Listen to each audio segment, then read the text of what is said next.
Coba hari. Selanjutnya Karisa Barusan sebagai Anya. Nadia Arina sebagai Nadia. Ini memerankan diri sendiri sepertinya ya. Mira Wilsa sebagai Sarah. Ini dia satu-satunya case dari negeri jiran Malaysia, teman-teman. Biasa jauh-jauh nyebrang ya sini.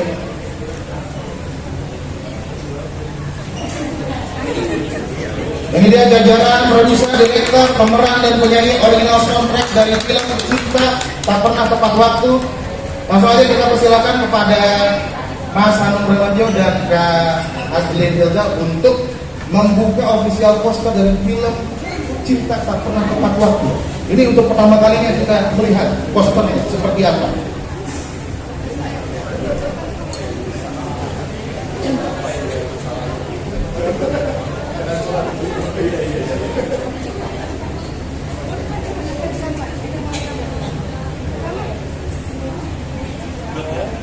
Terima kasih teman-teman semuanya, teman-teman dari pers, dari manapun yang hadir di sini menyempatkan waktu, teman-teman dari keluarga besar film Cinta Tak Pernah Tepat Waktu, para manajer, para cast, pemain, produser, dan keluarga besar dan film juga.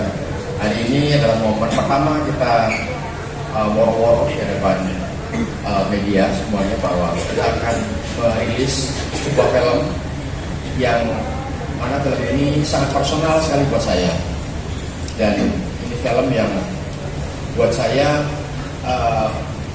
sedang bercermin bagaimana saya dalam mengarungi menemukan cinta, menemukan sebuah perasaan yang mungkin buat teman-teman semua, buat semua orang itu diidam-idamkan. Tetapi yang paling penting pada saat kita merasakan perasaan kita itu, kita tidak sadar ternyata ada sang waktu yang selalu menghaluinya. Sang waktu itu selalu bertanya, kapan cinta itu akan dirilis, kapan cinta itu akan diseriusin, atau bahkan kapan cinta itu akan berakhir di sebuah masalah. Jadi setiap kali kan baru sadar sekarang setelah punya anak punya anak 6, itu bahwa ternyata pada saat saya masa-masa saya pada saat masa-masa saya mengarungi anak muda waktu itu, usia saya muda dan selalu mencari cinta kemanapun, sampai kemudian menemukan, itu juga ternyata waktu itu selalu menyertai dan selalu menuntut untuk kapan ya ini akan berakhir, kapan kita akan dimulai, selalu seperti itu. Mungkin sampai hari ini juga. Jadi karena itu makanya ini film sangat personal sekali buat saya. Ketika saya membaca novel ini dari Mas Putut, saya merasa bahwa saya menemukan sesuatu hal yang harus saya buat. Mungkin perasaan saya ini juga diyakini oleh atau dirasakan juga oleh para laki-laki yang ada di bioskop, mungkin yang ada di seluruh dunia ini, gitu. Itu saja, dan ini poster perdana kami. Semoga ini bisa bisa memberikan trigger buat teman-teman semua untuk kembali datang ke bioskop untuk menonton film-film saya. Terima kasih.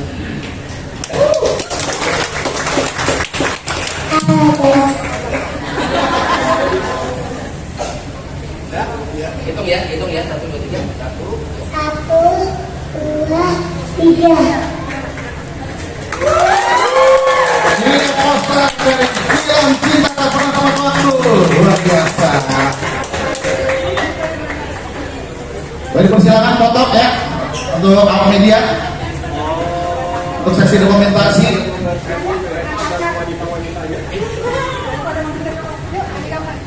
Ya. Ini poster ini punya filosofi sendiri. Ya, diatur berdirinya, filosofinya terus teman-teman semua seperti apa? Dah.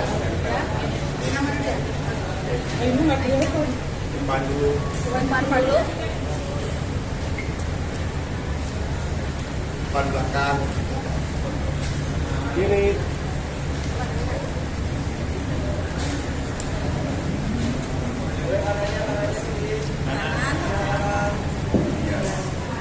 Kiri. Sebelah kiri, boleh Mas. Kiri yuk.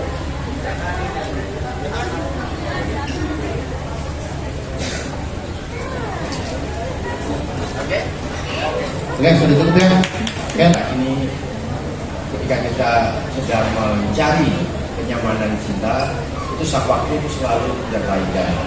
Pada saat ini kisah tentang seorang penulis muda ini yang dimainkan oleh Apple Hadi ini. Penulis muda berbakat, tetapi dia itu takut untuk memulai sesuatu, menulis kisahnya dia, kisah dari novel dia sendiri.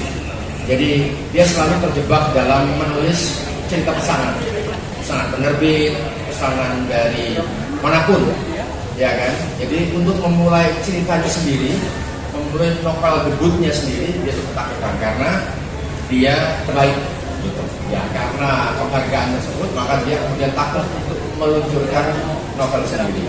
Dan itu adalah pertanyaan pertama dari ibu.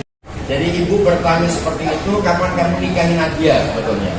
Itu sebagaimana Nadia juga bertanya kepada Daku, kapan kamu mau menikahi saya? Kamu serius apa tidak? Jadi dua pertanyaan tadi itu tentang kapan kamu merilis novel kamu sendiri, sama kapan kamu memilih perempuan yang kamu cintai, itu adalah sebetulnya inti dari kisah ini sebetulnya. Nah pada akhirnya kemudian dia karena saking takutnya dia memutuskan kapan menulis cerita baru dan kapan menikah, maka kemudian Nadia merelakan diri dijodohkan oleh orang lain dan waktu tidak berpihak pada dia. Karena itu makanya dia kebingungan dan kemudian dia bertemulah sama cewek cantik bernama Anya yang dimainkan oleh Karissa. Tepuk tangan untuk Karissa juga. Nadia. Dia menemukan orang cewek bernama Anya ini terlihat sangat independen, sangat mandiri dan sangat bebas. Seolah-olah itu orang seperti Anya seperti ini, orang seperti Karissa itu tidak berpikir kapan mau nikah. Maka kemudian Daku merasa bergelora berhadapan dengan perempuan ini, dan akhirnya kemudian dia dihadapkan pada satu peristiwa bahwa Anya ternyata jauh lebih kepingin menikah, kepingin menciptakan keluarga, kepingin punya anak dari Daku. Kenapa? Karena buat Anya, buat Karissa, orang seperti Karissa ini adalah bahwa keluarga adalah sekolah yang paling real untuk bisa mendapatkan hakikat kehidupan. Jadi lebih gila lagi malah. Dari situ kemudian si Daku malah jadi kelimpungan, nggak bisa nulis lagi, stres. Akhirnya kemudian dia putus sama si Anya. Nah, ketika dia putus seperti itu, kelimpungan, waktu cintanya nggak tepat lagi, kemudian dia pulang ke Rembang, bertemu dengan bapak yang dimainkan oleh Mas Slamet, terutama Mas Slamet. Dia mengeluh, sudah ada ibu di sini ya, ibu dimainkan oleh Mbak Dewi Irawan yang kemarin sebelumnya bermain di Upaka Dalam Mot bersama saya. Jadi Mbak Dewi sama Mas Slamet ini menampung Daku, ya kan, yang pulang di rumah karena selalu, ya enggak, menampung Daku, nggak selalu ngeluh kesah. Kenapa cewek-cewek itu minta nikah sama saya, gitu kan? Bisa nggak sih yang namanya cinta itu nggak harus ada komitmen? Itulah orang beriman, ya kan?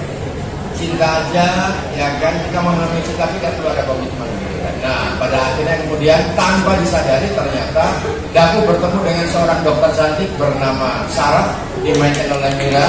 Dia pemain bintang tamu kita dari negeri jiran Malaysia, ya kan. Tanpa disadari Daku ketika melihat yang namanya Sarah ini, dia seperti melihat dia seperti melihat bagaimana seharusnya kita sebagai manusia itu merawat sekitarnya, merawat ibu, merawat bapak, merawat rumah, dan merawat hidup. Dia melihat betul bagaimana hakikat manusia itu sebetulnya saling merawat. Disitulah inti dari keluarga, inti dari cinta. Dan di situ tanpa disadari, Daku seperti merasa menemukan keberanian untuk menyatakan, ini saatnya saya harus berkeluarga, ya kan? Nah, di saat mau menyatakan komitmennya kepada Sarah, ngomong sama ibunya, Bu, saya serius nih mau sama Sarah. Ternyata Sarah ketika pulang ke Malaysia, ya kan? Nah, itu ada sesuatu, ya. Dia ternyata dijodohkan oleh orang lain, dijodohkan oleh Pangeran Brunei yang lebih kaya dari Apple Hadi, oke? Jadi cintanya itu selalu tidak pernah tepat waktu, ya kan? Cintanya tidak pernah selalu tepat waktu. Giliran mau serius ternyata dia malah kehilangan. Dan disitulah kemudian Dato harus bertanya. Kalau dalam mitologi Jawa yang namanya waktu itu selalu disimbolkan dengan yang namanya monster bernama Batara Kala. Batara Kala, Batara itu dewa, Kala itu adalah waktu. Jadi sang dewa waktu itu disimbolkan dengan monster, muka yang sangat buruk rupa. Itu buat apa? Kenapa seperti itu? Karena memang sang waktu itu sendiri adalah selalu menampakkan keburukan kita bagi manusia-manusia yang tidak disiplin, yang malas, yang lebih apa ya? Lebih menyukai, lebih egois. Itu wujud waktu itu kemudian berubah menjadi Batara Kala. Dan karena itu makanya ketika dihadapkan dengan cinta, sementara cinta itu kan sangat fluid dan cinta itu sangat sangat berkembang, sangat dinamis. Kadang-kadang kita bisa merasakan keindahan di dalam cinta, tapi kadang-kadang kita merasa penat karena cinta gitu kan. Jadi cinta itu kayak abstrak.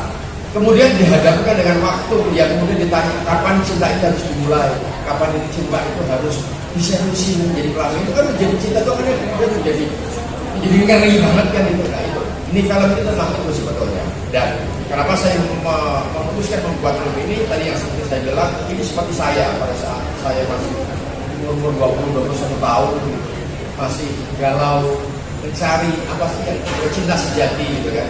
Itu kemudian mengingatkan saya, karyanya Mas Tutut, novel karya Mas Tutut itu membuat saya, dan kemudian saya harus membuat itu sih Mas Tutut.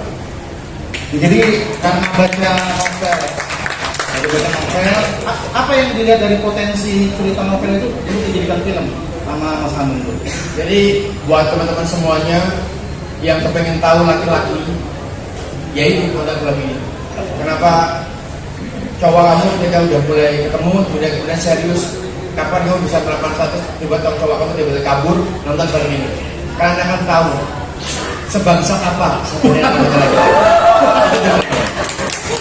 Oh jadi ini rahasia isi hati laki-laki ya? Ini rahasia laki-laki, yang tulis laki-laki, yang sutradara laki-laki, yang main laki-laki. Wah, jadi adalah ensiklopedia laki-laki. Kalau kalian pengen tahu ya kan sebelum pacaran ini saya jatuh cinta nih sama ini ya, saya suka pengen pacaran sama nonton film ini dulu biar kalian tahu gitu kan. Ini Wikipedia-nya laki-laki ya? Iya betul. Mas Hanung ini selalu bikin film kita curiga terus ya. Kemarin curiga sama iparnya.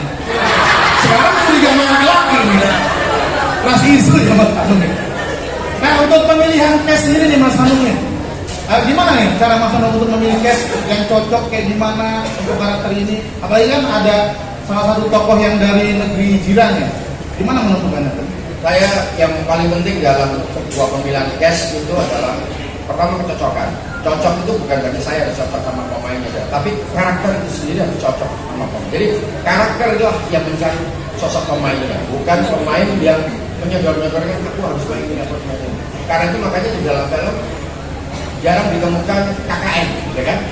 Korupsi, nepotisme susah. Karena kan karakter yang mencari sendiri. Kalau karakternya meminta untuk yang main adalah rival, nggak bisa diserahkan kepada yang lain. Jadi kita ketika bertemu sama rival juga lama sekali menemukan sosok dagu ini. Mana pemain cowok ada ini, ada itu, ada segala macam. Makanya nggak pas, tapi memang karakter itu memang rival. Nah kemudian Anya, ada Nadia, ada Anya, ada Sarah, atau segala macam itu juga sama. Kita ini proses lama sekali, 2 tahun untuk membuat film. Mencari pertama skenario-nya juga, skenario sangat kita sangat rigid banget. Kemudian mencari pemain yang pas juga kita juga. Karena memang film ini cerita dari film ini tuh harus disampaikan oleh pemain. Gestur pemain, lirikannya pemain, gak cuma lewat dialog. Nah, karena film ini tidak terlalu banyak dialog. Beda sama film-film sebelumnya, itu sangat verbal sekali. Kalau film ini enggak, lebih puitik, lebih pelan, seperti lagunya ini sangat puitik sekali, menyentuh sekali gitu kan. Nah, seperti itu film kita pertama ini. Jadi itu. Oke, beritahu untuk Mas Hanung ya. Begitu wajar bila tahun ini ada film keempat ya, dan 3 film sebelumnya di atas 500.000 luar biasa. Kita boleh bertanya langsung sama produser dan eksekutif produser Kak Ajlin Hilda. tentunya dari segi profit sepertinya, apakah pemilihan bekerja sama dengan Mas Hanung ini cara berpikirnya seperti apa untuk bisa bekerja sama gitu sama Mas Hanung? Wah ini kayaknya oke nih. Gimana tuh awal mula untuk bekerja sama dengan Mas Hanung? Oke, selamat semua. Seperti yang semua tahu, ini adalah kolaborasi kedua Seven Sky bersama Dapur Film sama Mas Hanung. Sebelum ini adalah film Trinil, Kembalikan Buku. Sebenarnya sepatutnya ini adalah film pertama kita, tapi disebabkan seperti kata Mas Hanung tadi, pemilihan pelakonnya mengambil masa kan. Jadi akhirnya Mas Hanung, yuk kak kita rilis Trinil dulu. Sebenarnya ini adalah film pertama yang kita kolaborasi bersama. Jadi ketika ini kekuatan Mas Hanung kan di film cinta. Jadi ketika kakak menawarkan ke Mas Hanung, Mas ada nggak film yang sepertinya mainan makanan Mas Hanung lah. Jadi Mas Hanung bilang ya ada satu novel yang kayaknya cocok untuk kita jadikan film. Maka dari situ sebenarnya ini adalah impian yang kakak impikan. Karena ketika itu kakak bilang ke Mas Hanung, Mas film ini harus ya lagunya OST-nya dari Melly Goslow, penyanyinya ya nggak apa-apa lah, tapi harus ada kolaborasi dari Malaysia sama Indonesia, dan pelakunya juga harus ada kolaborasi Malaysia sama Indonesia. Maka Mas Hanung menjadikan apa yang ideal kita berdua ini kan menjadi reality melalui film ini.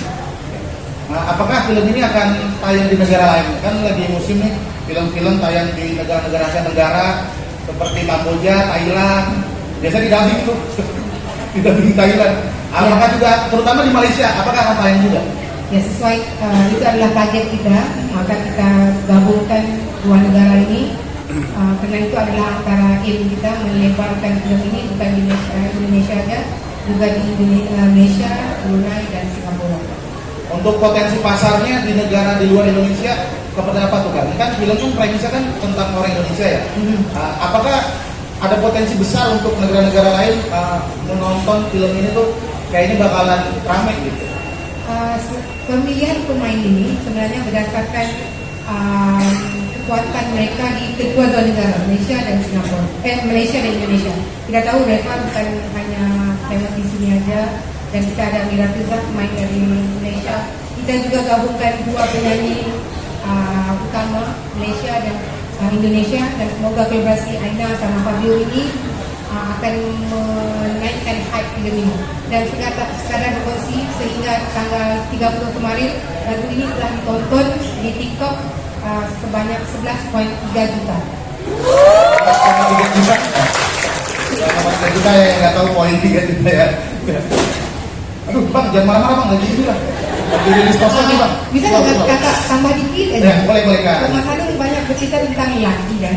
Sebenarnya film ini kalau wanita kita harus nonton juga, karena di sini kita harus pandai memilih siapa cocok suami yang harus kita jadikan imam kita.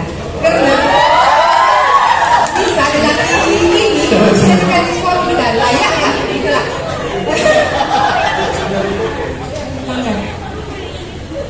Mudah-mudahan di ghosting ya kayaknya ya. Jadi ini untuk nyari referensi laki-laki seperti apa ya? Iya, kalau perempuan, wanita yang nonton, ini dari sisi kita, apakah lelaki seperti ini layak untuk kita jadikan imam kita? Itulah. Dan mungkin kayak untuk laki-laki, jadi tahu nih celahnya, jangan kayak gini nih. Ya. Untuk mensiasati hati Ya, perempuan. maksudnya sekarang, di zaman sekarang ini ya, di waktu ini sekarang, relate banget cerita ini, karena lelaki ini kenapa dia nggak mau kawin, dan kenapa wanita pula susah mencari cintanya, dan untuk ini jawabannya ada di film ini. Oke, jadi cewek-cewek ini wajib nonton ya. Jadi nanti kalau nonton ini langsung, wah kayaknya bakal relate nih sama film ini. Kita langsung ke ini ya, penyanyi soundtrack biasa nih. Ini juga dari dua negara juga ya, dari Malaysia dan Indonesia. Kak Aina Abdul sama Bang Fabio. Dapat tawaran untuk menyanyikan lagu ini. Saya sebagai seorang singer-songwriter, my idol is Melly Goslow. Karena Melly Goeslaw itu Temeli adalah figura seorang komposer wanita yang sangat berjaya. Jadi saya juga ingin seperti Melly Goeslaw juga kan. Jadi apabila diberi tawaran oleh Karim untuk menyanyikan lagu ini dan hasil tulisan Melly Goeslaw, I don't have to think twice. Ini adalah peluang keemasan, peluang yang tidak mudah untuk aku dapat. Karena ya Melly Goeslaw itu nama yang besar ya, dan aku juga baru.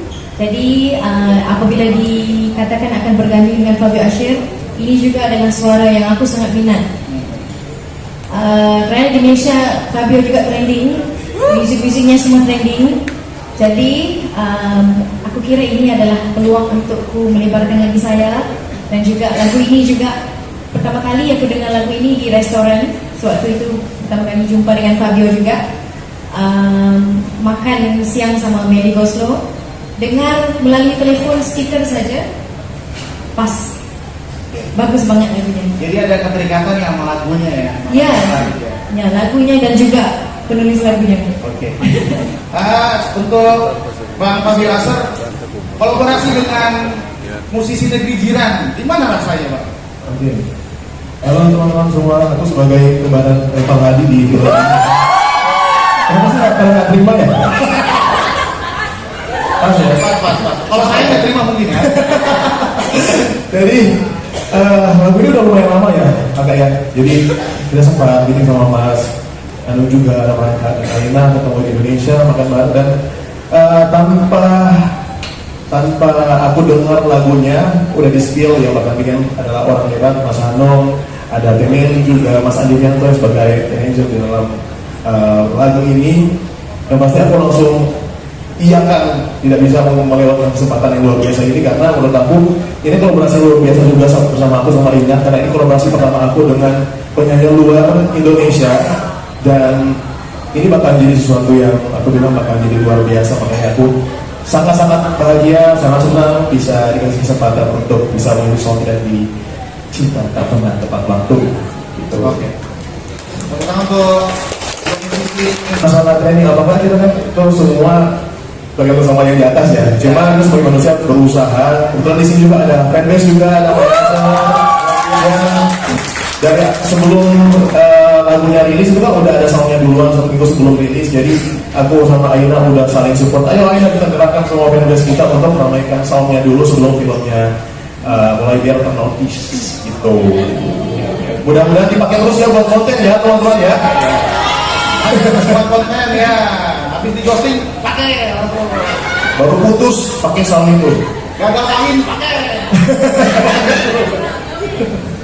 Oke, terima kasih untuk Kak Fabio sama Kak. Perkenalkan aku Nadia Rina di sini. Menariknya aku berperan sebagai Nadia. Ya, jadi diri sendiri ya. Jadi diri sendiri, tapi semoga ceritanya nggak sama. Semoga ya, kita berdoa. Tapi yang menariknya dari karakter aku sendiri, menurut aku karakter aku ini sangat mempotret kegelisahan anak-anak muda di umuran aku gitu, terutama perempuan gitu. Apalagi yang udah pacaran lama, kata yang mau dinikahin, tapi gak dinikahin. Jangan ya dia. Jadi itu sih maksudnya. Dan menariknya lagi juga masing-masing dari kami semua karakternya tuh di sini semua berproses gitu. Jadi penonton akan melihat sekali gitu kira-kira oh di kondisi seperti ini tuh relate banget ya, kita harus making decision seperti ini untuk hidup kita. Nanti kalau kita pilihnya ini akan hasilnya seperti ini gitu sih. Kita untuk Kak Nadia, terima kasih. Dan Kak Mira ya. Kak Mira dulu. Kak Mira, ini film pertama main di Indonesia? Iya, Film benar. pertama. Gimana lihat Indonesia? Ini sangat besar dan sangat bagus. Ramai juga artis-artis pelakon-pelakon di Indonesia yang ingin ke sini untuk explore, untuk belajar lebih lagi, untuk bekerja bersama orang-orang hebat di sini. Jadi untuk saya mendapat peluang itu adalah satu peluang yang sangat-sangat berharga, and I'm so excited for this project. Diharapkan semuanya dapat menerima kehadiran saya dalam film Indonesia. Oke. Sebagai sahabat, gimana? Sebagai Pelakon. Berlakon. ini. Iya, sila. Lepas Saya. lepas sini. Apa dia? Lepas sini. Lepak. Lepak. Lepak bukan. Ya, lepak. Iya. Ya. Oke. Oh, lepas itu tampak. Lepak itu tampak. Oh, selama ini sih bohongin sama orang sana. Oke. Untuk berperan belapan sebagai Sarah, Iya. ada kesulitan apa? Kan ini kan skripnya kan full bahasa Indonesia. Iya. Karena kita tahu diksi-diksi Indonesia Malaysia agak-agak sedikit berbeza kan tuh. Oh iya, apa lagi kan Agak berbeza kan kayak sendal di sini di sana slipper, Iya. kamar di sini di sana bilik. Ada kesulitan itu nggak dalam mencerna skrip? ada kesulitan itu, tapi sebenarnya kalau didesain bahasa Indonesia sama Malaysia ini, maksudnya itu bisa di gimana ya, bisa diteka, bisa di apa tuh kali, bisa dipahami. Dipahami. Mudah dipahami walaupun perkataannya berbeda. Oke, kerana Dr. Sari ini juga wataknya adalah orang Malaysia. Oh. Jadi untuk saya tidak tahu berbahasa Indonesia itu nggak apa-apa. Macam masa kita kata ngomong aja bahasa Malaysia, campur sedikit bahasa Indonesia, oke aja. Oke. Jadi karena emang karakter Malaysia jadi nggak Iya. terlalu ada kesulitan ya. Benar. Cuma kan karakter lain kan bahasa Indonesia tuh. Benar. Paling kan yang di Malaysia mantul, gitu kan. Yang sampai sana kan mantul, gokil gitu kan. Iya. Jadi itu sih yang jadi pertanyaan saya sih, kayak ternyata bisa dipahami lah ya. Bisa diterka, dipahami. bisa diterka. Bisa diteka, ya. Iya. Oke. Terima kasih Kak. Terima kasih. Selanjutnya untuk Kak Kalisa Peresut. Bisa banget namanya soalnya. Kalisa Peruset. Kalisa Peruset sebagai Anya. Gimana kesulitan sebagai Anya nih? Apakah sulit ngebaca dialognya Mira? Apa? Bagaimana? Kalau pasti ya, kalau untuk kesulitan dialog itu aku yang pasti selalu ya. Selalu ya? Tapi untungnya kan Hanum juga ngasih aku freedom untuk ya bisa mix match dengan bahasa Inggris ya. Karena yang karakternya juga maksudnya nggak Indo banget gitu ya. Jadi kesulitan soalnya itu sih. Mas, Ini film keberapa? Banyak ya? No. Enggak, sih kayak empat. Keempat. Jadi udah lulus lah ya dalam acting. Apa masih ada PR juga untuk memerankan menjadi Anya? Iya. Masih ada PR ya? Masih banyak, masih belajar lah, selalu belajar kan. Jadi banyak belajar di proyek ini ya. Iya. Oke, terima kasih untuk Kak Kalisa rupanya. Ini udah Kalisa aja ya, ada sosok ya. Untuk Kak Rangga Natra sebagai Manu. Halo, assalamualaikum semuanya. Selamat sore. Kok pertanyaannya? Ini gimana pendalaman karakter sebagai Manu? Sebelumnya ini salah satu list impian karakter sih. Wow. Yang saya targetin untuk mainin. Karena di sini saya meranin Mas Hanung Bramantyo. Jadi dia karakternya Manu seorang sutradara. Sekaligus jadi sahabatnya Daku dan pacarnya Rika yang diperankan Carmela. Gitu. Jadi untuk penambahan karakter langsung nanya sama orangnya ya. Nanya ke Reval, soalnya ini kan tentang cintanya dia kan. Jadi setelah baca skenario-nya dapat pemahaman gitu. Pacaran lama tapi nggak dinikahin. Dia korban ghosting gitu. Terlalu kelihatan ya. Iya. Habis putus minggu lalu ya. Ini yang banyak yang di ghosting ya berarti ya? Berarti cocok banget nonton film ini. Cocok banget. Oke, coba sama-sama. Pacaran lama kan nggak dinikahin? Iya. Beda aja. Oke, jadi jangan sampai judul filmnya berubah ya. Wah, bisa jadi tren kalau gitu ya, bisa jadi tren. Kelihatan kalau di ghosting, kalau nggak di ghosting sama pasangannya berarti di sini.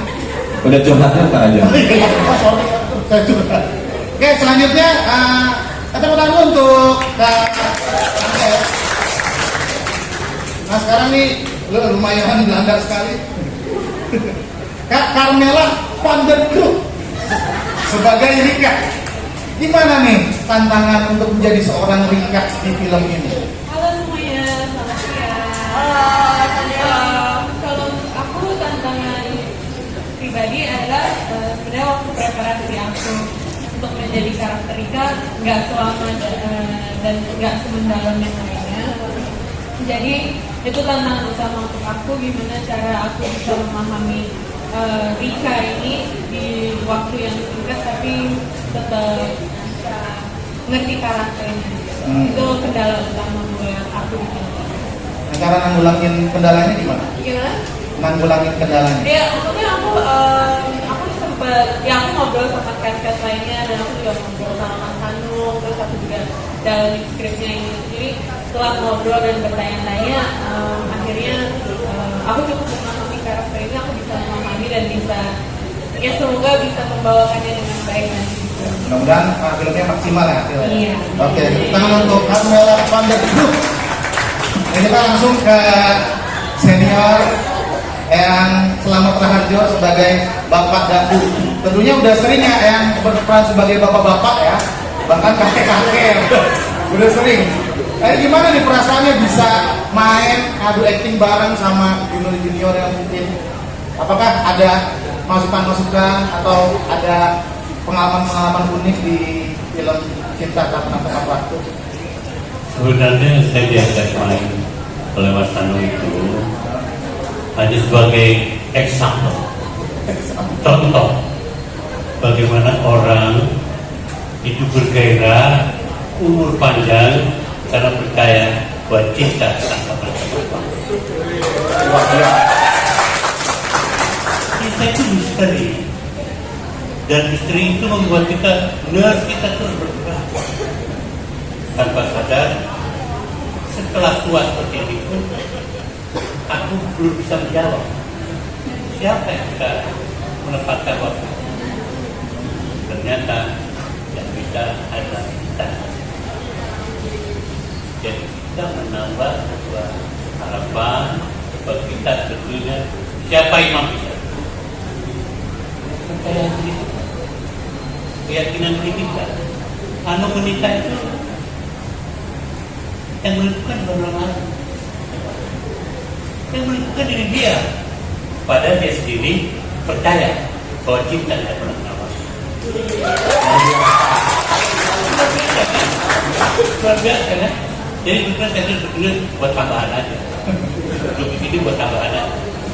Lucu-lucu ada kakek-kakek satu. Jadi itu aja dari saya.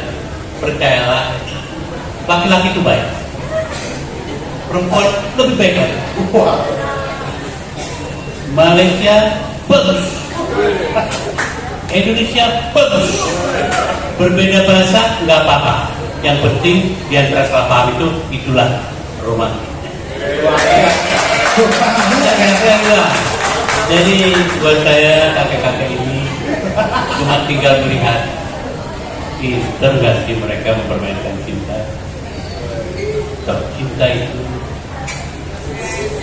efektif.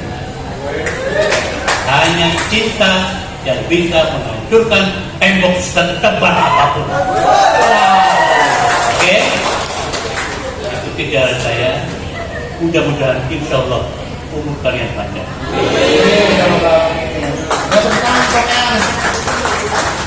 Luar biasa ya kalau budawa yang ngomong tuh kayak wah Bapaknya ya, biar bener ini kan kebetulan ada kakek. Budayawan tuh beda ya dalam melihat perspektif cinta dan cerita tuh dia punya banyak jutaan quotes yang keluar. Terima kasih ya untuk quotes-quotesnya. Nah kita langsung ke pemeran utama di film ini. Langsung aja Bang Reval Hadi nih. Rafael. Tadi saya salah ngomong Bang, masa langsung bikin nasi kuning dari nama? Oke, assalamualaikum warahmatullahi wabarakatuh. Selamat siang semua, terima kasih telah menyempatkan waktunya datang ke sini. Ada yang dari jauh, ada yang dekat juga, terima kasih. Oke, pertanyaannya apa? Nah, orang baru manggil. Iya. Bang Reval Hadi ya? Ya. Ini kan udah beberapa kali jadi pemeran utama ya kan? Jadi pemeran utama di film Cinta Tak Pernah Tepat Waktu juga ini mungkin kan sebuah pengalaman baru juga kan? Lagi ini pertama kali kerja sama Mas Hanung, Pak? Pertama kali kerja sama Mas Hanung. Nah, gimana kerja bareng sama Mas Hanung? luar biasa. Karena memang aku dapat kesempatan dengan judul Cinta Tak Pernah Tepat Waktu ini tuh juga banyak banget keluhnya gitu. Dari sebuah novel yang ditulis oleh Mas Putut ya, di mana itu dia kolaborasi dari cerita-cerita banyak laki-laki di situ. Dan dijadikan visual itu tuh gak gampang gitu. Karena sebenarnya dapur ramalan itu dari karakter yang dijelaskan di novel itu sebagai aku, di mana dia menghadapi banyak keluh kesah dan pergelutan pikirannya sendiri gitu. Jadi pun pas Mas Hanung bimbing aku juga kita banyak eksplor, wah ternyata sulit juga untuk bisa menggambarkan sebuah karakter yang sebenarnya tuh kalau di novel kita bisa tahu dia seperti apa, tapi kalau divisualkan itu tuh lebih banyak apa ya, dari gesture, gak sebanyak dialog gitu. Jadi kita bisa melihat tuh dari kesulitannya dia itu sendiri untuk menghadapi hidupnya, kayak gitu sih. Baca novel nggak? Baca full novel. Jadi cabarannya kalau di Malaysia itu cabaran. Tantangan itu jabaran ya, tantangan ya. Cabaran. Kalau di Malaysia biar tahu, dan tadi tantangan. Yeah. Yang Malaysia tahu. Jadi cabarannya itu emang tantangannya itu ini kenapa marah-marah mulu sih? Jadi tantangannya itu emang eksplor karakter Daku ini ya? Eksplor karakter Daku, terus juga Daku ini kan besar di Rembang. Jadi ada bahasa Jawanya juga, terus juga memang karena dia seorang penulis, hidupnya itu tuh terbalik gitu, malam jadi siang, siang jadi malam. Udah gitu orangnya intuitif banget gitu, dia tuh percaya sebenarnya sama inner voice-nya dia. Tapi karena dia terlalu percaya, itu membuat dia menjadi ada di situasi yang sulit gitu. Ya laki-laki pada umumnya lah, yang selalu ingin mencari peluang, adventure tentang cinta, tetapi juga dia lupa bahwa waktu tuh bisa menelan kita juga loh. Wow. Gitu. Nah, ini biasa saya tanyain sih ke pemeran utama di sebuah film. Berapa persen kehidupan Daku mirip dengan kehidupan Reval Hadi? Ini tertampar langsung. Sebenarnya kurang lebih sih mirip ya. 100% ya? Tapi bedanya kalau misalnya Reval ini setiap ada kegagalan itu selalu refleksi diri. Iya. Introspeksi ya. Ini kan depan banyak orang. Enggak, tapi ya maksudnya pelajaran yang kita udah lewatin gitu pasti kan itu menjadi bekal kita buat ke depan gitu.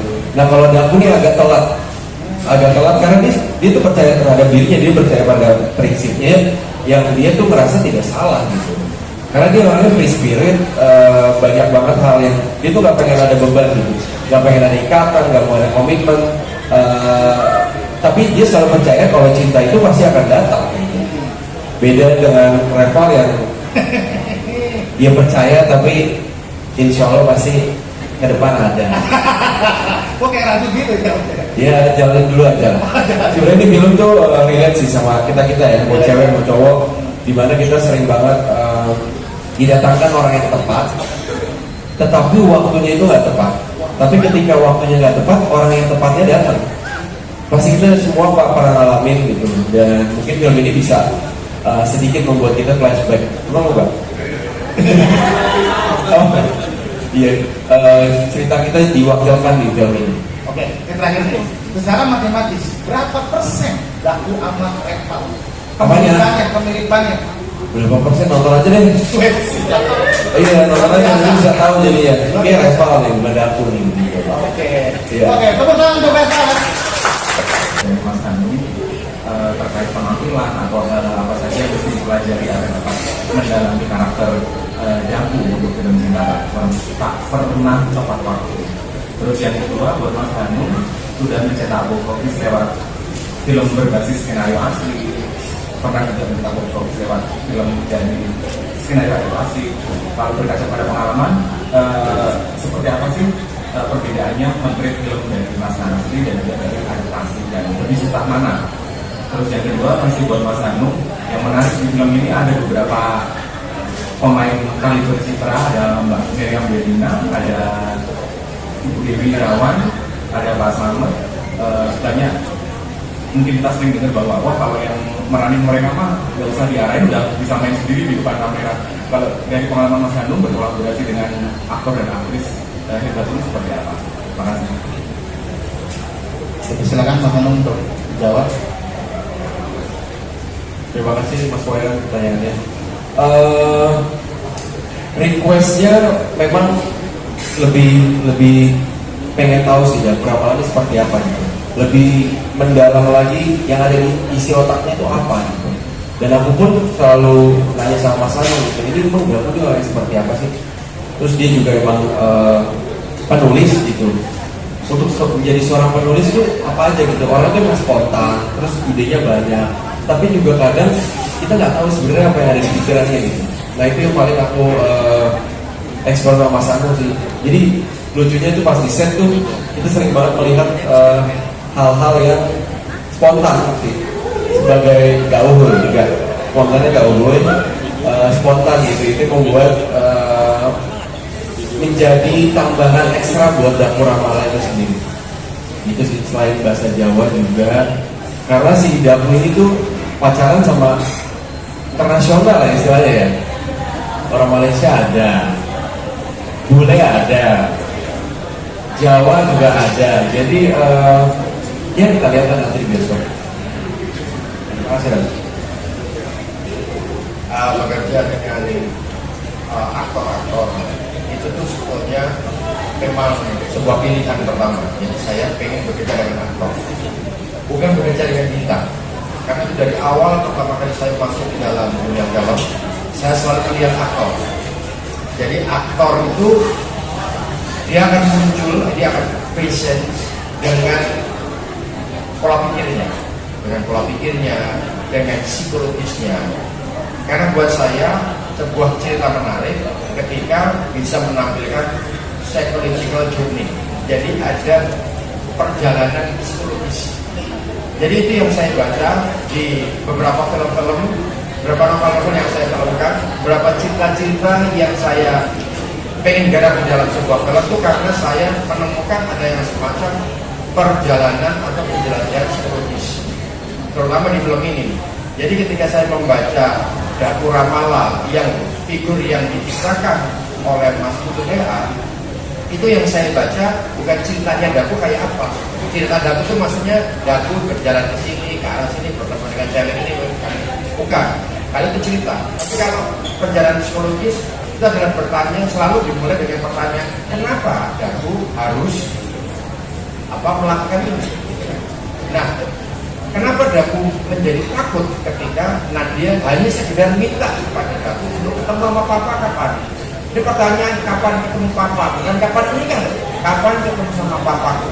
Itu aja menjadi pertanyaan yang menakutkan buat Dapu. Dan pertanyaannya kemudian kenapa Dapu takut?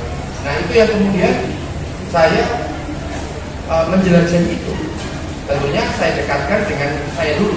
Saya harus menemukan jawaban itu di saya. Sehingga ketika jawaban itu saya temukan, saya bisa share kepada pemain-pemain saya.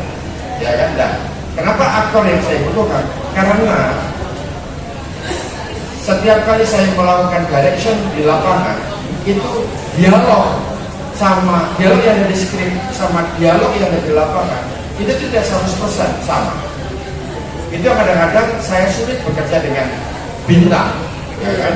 Bagi bintang yang followernya banyak banget, yang ganteng, cantik dan segala macam itu, dan itu bukan aktor, itu tuh mereka sangat percaya dengan kegantengan, dengan cinta kecantikannya itu, sehingga dia lupa bahwa dia bermain sebagai manusia. Mereka bermain sebagai manusia, kemudian loh dialognya di skenario kayak gini, mas. Nah itu akan sulit. Tapi yang saya pilih di sini, mereka adalah aktor-aktor. Mereka adalah orang yang pilihan yang bisa saya bilang ini aktor yang akan bekerja sama saya, sehingga ketika saya ngomong sama Eva, kali ini nanti dialognya begini, dia udah tahu, oh ini tidak sesuai sama skenario, tapi dia tahu konteks peristiwanya pada saat itu memang tidak sesuai dengan apa yang ada di dalam skenario secara 100%. Sehingga kemudian Eva, karena sudah memahami pola pikirnya Dato dari itu, maka kemudian itu akan menjadi lebih enak. Mas Slamet, saya belajar banget dari Mas Slamet bagaimana cara Mas Slamet mendair, karena itu makanya ketika saya balikin ke Mas Slamet lagi, ya kan Mas Slamet malah memberikan add value di dalam setiap adegan-adegannya. Bahkan banyak sekali dialog-dialog yang ada di dalam skenario itu ditambah-tambahin sama Mas Slamet, sehingga konteksnya menjadi sangat pasien. Makanya kemudian saya selalu mencari aktor, bukan saya mencari bintang. Terjawab ya Mas